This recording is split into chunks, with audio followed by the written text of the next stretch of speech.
Shalom and welcome to Next Generation Online Service.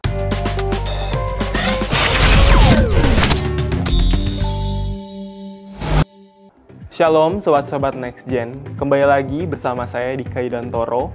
Dan pada kesempatan kali ini saya akan men-sharekan tentang bertekun dalam pujian dan penyembahan. Mari kita buka ayatnya di Mazmur pasalnya yang ke-95, ayatnya yang pertama sampai dengan ayatnya yang ke-11.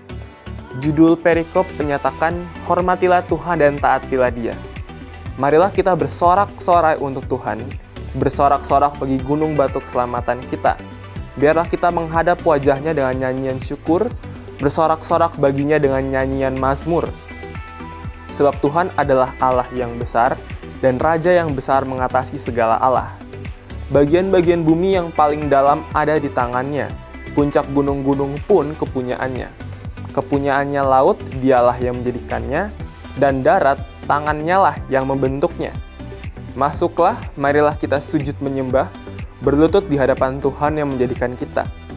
Sebab dialah Allah kita, dan kitalah umat gembalaannya dan kawanan domba tuntunan tangannya. Pada hari ini, sekiranya kamu mendengar suaranya, janganlah keraskan hatimu seperti di Meriba, seperti pada hari di masa di padang gurun. Pada waktu nenek moyangmu mencobai aku, menguji aku, padahal mereka melihat perbuatanku. 40 tahun aku jemu kepada angkatan itu, maka kataku mereka suatu bangsa yang sesat hati, dan mereka itu tidak mengenal jalanku. Sebab itu aku bersumpah dalam murkaku, mereka takkan masuk ke tempat perhentianku. Saudara-saudara sobat Next Gen, hal yang pertama yang harus diketahui kenapa kita harus bertekun ke dalam pujian dan penyembahan adalah Tuhan itu bertahta di dalam pujian dan penyembahan. Tuhan itu bukan tidak semena-mena dengan yang namanya penyembahan. Tuhan itu sangat suka, satu hal yang menyenangi hatinya yaitu pujian dan penyembahan. Kalau kita lihat secara keseluruhan, kitab Mazmur yang merupakan kitab dengan pasal terbanyak di Alkitab, itu merupakan kitab yang isinya, yang berisi pujian-pujian, yang berisi mazmur-mazmur kepada Tuhan. Mazmur tersebut ditulis oleh orang-orang yang terpilih oleh Tuhan, termasuk seseorang yang sangat menyenangi hati Tuhan, yaitu Daud. Sampai kalau kita mendengar tidak asing dengan istilah Mesbah Daud. Mengapa hal demikian? Karena dari sekian raja Israel, Daud itu merupakan salah satu raja yang mampu menyenangi hati Tuhan dengan pujian dan penyembahan. Hal ini menunjukkan bahwa yang pertama, Tuhan itu sangat suka dengan sangat menyenangi sampai Dia bertahta di atas pujian dan penyembahan. Hal yang kedua yang harus diketahui, pujian dan penyembahan memiliki kuasa yang luar biasa. Kuasa yang dihasilkan oleh pujian penyembahan merupakan suatu kuasa yang berbeda dengan kuasa-kuasa lainnya. Jelas, setiap adanya kuasa mempunyai keidentikan masing-masing, namun pujian dan penyembahan merupakan salah satu cara untuk mengekspresikan diri kepada Tuhan yang paling sederhana. Yang kalau misalnya kita mendengar, memuji dan menyembah Tuhan ya melalui pujian dan penyembahan, bisa saja melalui lagu dan lain sebagainya.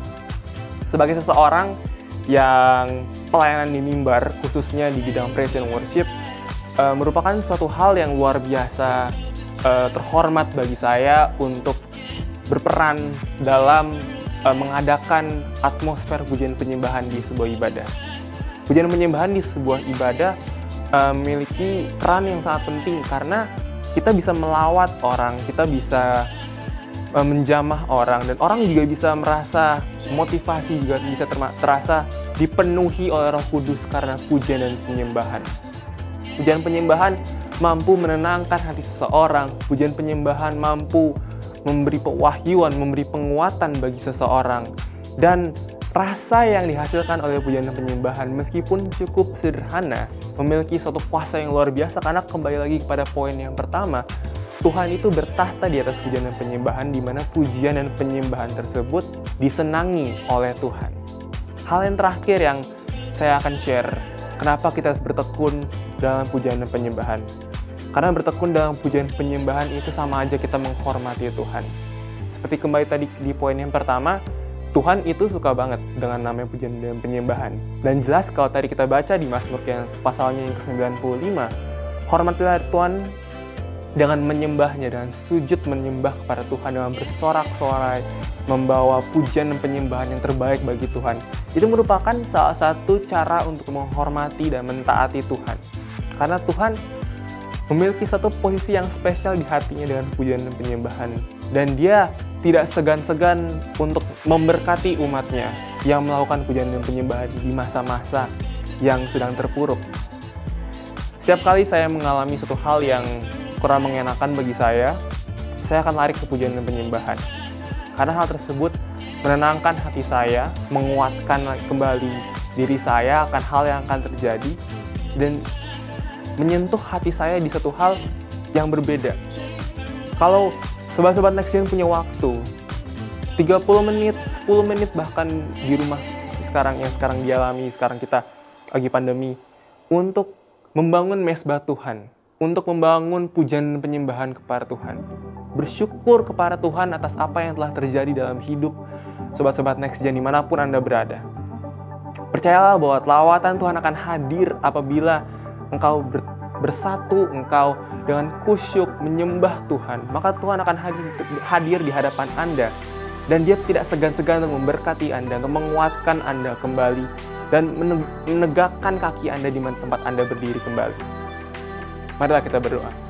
Bapa, kami sangat bersyukur dan berterima kasih ya Tuhan atas kasih karunia-Mu, atas penyertaan-Mu ya Bapa. Terima kasih kalau misalnya pada hari kesempatan kali ini kami belajar tentang untuk menghormati dan taat kepada Engkau dapat kami lakukan dengan bertekun dalam pujian dan penyembahan ya Bapa. Pujian dan penyembahan merupakan satu hal yang spesial di hati Engkau, dan kami percaya kalau kita melakukan pujian dan penyembahan ya Bapa, Engkau hadir Bapa, Engkau akan melawat hidup kami, Engkau akan menguatkan kami kembali Bapa, dan kami percaya bahwa pujian dan penyembahan tersebut akan juga mendekatkan kami lagi kepada Engkau ya Tuhan. Terima kasih Bapa, terima kasih Yesus. Aku berdoa bagi setiap sobat Next Gen dimanapun mereka berada ya Tuhan. Biarlah Engkau membangun hati seorang penyembah di dalam hati mereka, di mana Engkau terus dan terus ya Tuhan tidak pernah meninggalkan sisi mereka dan mengajarkan tentang pujian dan penyembahan dalam hidup mereka ya Bapa. Biarlah kelak akan terjadi suatu lawatan yang besar Bapa, dikarenakan Indonesia penuh dengan penyembah-penyembah-Mu ya Tuhan. Terima kasih Bapa, terima kasih Yesus.